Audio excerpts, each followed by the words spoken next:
क्षमा शोभती उस भुजंग को जिसके पास गरल हो, उसको क्या जो दंतहीन विषहीन विनीत सरल हो। महाभारत के भीषण युद्ध के पश्चात जब पांडवों को समस्त भारतवर्ष का राज्य प्राप्त हुआ तो युधिष्ठिर का मन ग्लानि से भर उठा। वो कुरुक्षेत्र में करोड़ों चिताओं को देखकर विचलित हो उठे और अपनी इसी अधीरता को लेकर बाणों की शैया पर लेटे हुए पितामह भीष्म के समक्ष अपनी व्यथा को कहने लगे। राष्ट्रकवि रामधारी सिंह दिनकर ने इसी घटना का अलौकिक चित्रण किया है और अपनी कालजयी कृति कुरुक्षेत्र की रचना की है। आइए सुनते हैं कुरुक्षेत्र के चौथे अध्याय का यह बहुत ही प्रसिद्ध भाग।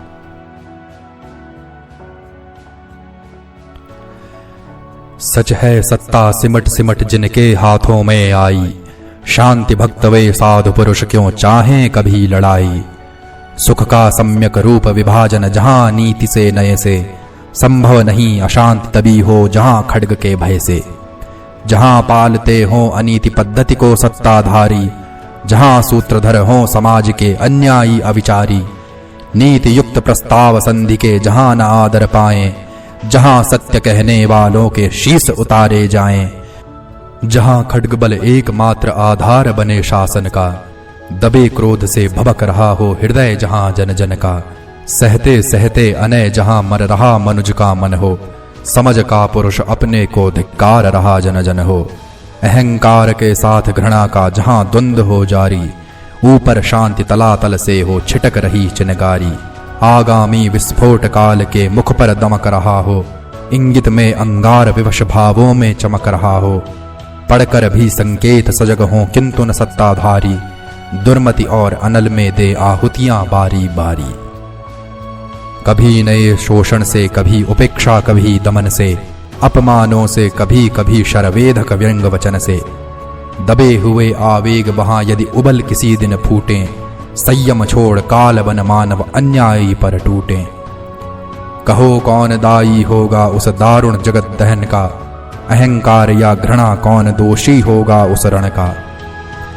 तुम विषण्ण हो समझ हुआ जगदाह तुम्हारे कर से, सोचो तो क्या अग्नि समर की बरसी थी अंबर से, अथवा अकस्मात मिट्टी से फूटी थी यह ज्वाला, या मंत्रों के बल जन्मी थी यह शिखा कराला।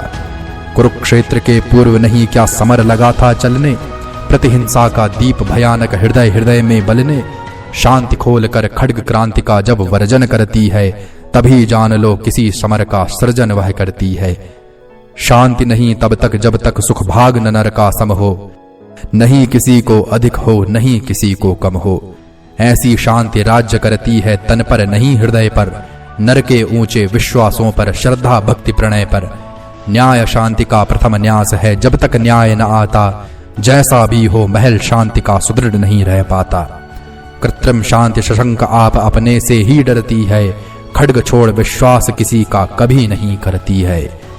और जिन्हें इस शांति व्यवस्था में सुख भोग सुलभ है, उनके लिए शांति ही जीवन सार सिद्ध दुर्लभ है। पर जिनकी अस्थियां चबाकर शोणित पीकर तन का, जीती है यह शांति दाह समझो कुछ उनके मन का।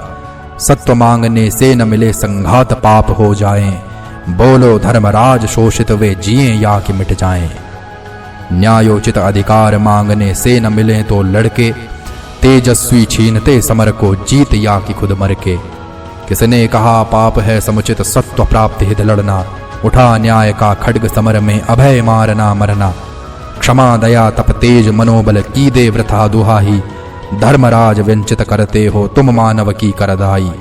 हिंसा का आघात तपस्या ने कब कहां सहा है, देवों का दल सदा दानवों से हारता रहा है। मना शक्ति प्यारी थी तुमको यदि पौरुष ज्वलन से, लोभ किया क्यों भरत राज्य का क्यों आए फिर वन से।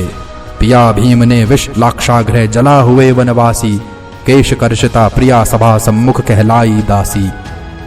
क्षमा दया तप त्याग मनोबल सबका लिया सहारा, पर नर व्याघ्र सुयोधन तुमसे कहो कहां कब हारा। क्षमाशील हो रिपु समक्ष तुम हुए विनत जितना ही, दुष्ट कौरवों ने तुमको कायर समझा उतना ही। अत्याचार सहन करने का कुफल यही होता है, पौरुष का आतंक मनुज कोमल होकर खोता है।